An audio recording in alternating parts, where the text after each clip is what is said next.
তীব্র গ্যাস সংকটে ৭ মাস ধরে বন্ধ রয়েছে দেশের অন্যতম ইউরিয়া সার উৎপাদনকারী প্রতিষ্ঠান ব্রাহ্মণবাড়িয়ার আশুগঞ্জ সার কারখানা। এতে প্রতি মাসে লোকসান হচ্ছে অন্তত ১৩৫ কোটি টাকা। দীর্ঘদিন বন্ধ থাকায় নষ্ট হচ্ছে মূল্যবান যন্ত্রপাতি। ব্রাহ্মণবাড়িয়া রিপোর্টার আশেক মান্নান হিমেলের পাঠানো তথ্য ও ছবিতে ডেস্ক রিপোর্ট। দেশের অন্যতম বৃহৎ ব্রাহ্মণবাড়িয়া আশুগঞ্জ ইউরিয়া সার কারখানা ১৯৮১ সালে প্রতিষ্ঠার পর বাণিজ্যিকভাবে উৎপাদন শুরু করে ১৯৮৩ সালে। শুরুতে দৈনিক উৎপাদন সক্ষমতা ১৬০০ টন থাকলেও বর্তমানে নেমে এসেছে ১২০০ ঘরে, যার দাম ৪.৫ কোটি টাকা। কিন্তু গ্যাস সংকটে গত ৭ মাস ধরে সার উৎপাদন বন্ধ রয়েছে কারখানাটিতে। অথচ ব্রাহ্মণবাড়িয়া, কুমিল্লা, চাঁদপুর, নেত্রকোনা, সুনামগঞ্জ, হবিগঞ্জ সহ ১০টি জেলার কৃষকরা নির্ভর করে সেখানে উৎপাদিত সারের উপর। আমাদের ফ্যাক্টরির পাশে যে সেন্ট্রাল হাব গ্যাস সেক্টরে ডিস্ট্রিবিউশনের টিটিসিএল, এটা আমাদের খুবই সন্নিকটে।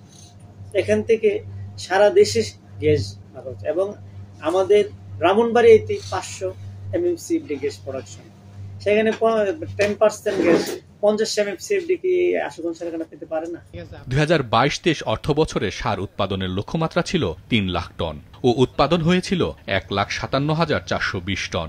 ২০২৩-২৪ অর্থ বছরে ১ লাখ টনের লক্ষ্যমাত্রার বিপরীতে উৎপাদন হয়েছিল মাত্র ৪৮,৪৫৩ টন। অথচ কারখানাটির উৎপাদন সক্ষমতা ৪ লাখ টনের বেশি। কারখানা বন্ধ থাকায় বিরূপ প্রভাব পড়ার আশঙ্কা রয়েছে আগামী বোরো মৌসুমে। একটা প্রতিষ্ঠানকে আমরা বন্ধ রাখে তাহলে এটা দেশের অর্থনীতিতে বিরূপ একটা প্রভাব ফেলবে। আপনি আমদানি নির্ভরতা কতদিন চালাবেন? বিশ্বে একটা টালমাটাল অবস্থার কারণে যে কোনো সময় সারের মূল্য বহির্বিশ্বে বেড়ে যেতে পারে, তখন আপনি কি করবেন?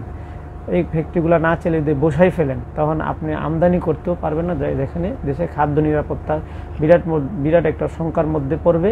চেয়ারম্যান স্যার ভিজিট করছে, ডাইরেক্টর স্যাররা ভিজিট করছে এবং হেড অফিসে আমাদের থেকে আশ্বাস দেওয়া হয়েছে যে আমাদের কারখানা চালু হবে এবং আমরা ওইটা আশাবাদী। আমাদের এখানে শ্রমিক কর্মকর্তা আমরা সবাই আশাবাদী যে অন্যান্য কারখানা চালু হওয়ার সাথে সাথে আমাদেরও চালু হবে। দীর্ঘদিন বন্ধ থাকার ফলে নষ্ট হচ্ছে মূল্যবান যন্ত্রপাতি। কাজ না থাকায় বেকার সময় পার করছেন শ্রমিকরা। একটা কারখানা বসে রাখার জন্য আপনার কি পরিমাণ রাস্ট এবং করোশন নিরসন হওয়ার পরে কারখানাগুলোর ক্ষতি হচ্ছে। বসে রাখার জন্য কারখানাগুলো একবারে ধ্বংস হয়ে যাচ্ছে। আজকে আপনার গ্যাসের অভাবে এই হাজার হাজার কোটি টাকার যন্ত্রপাতিগুলো নষ্ট হয়ে যাচ্ছে।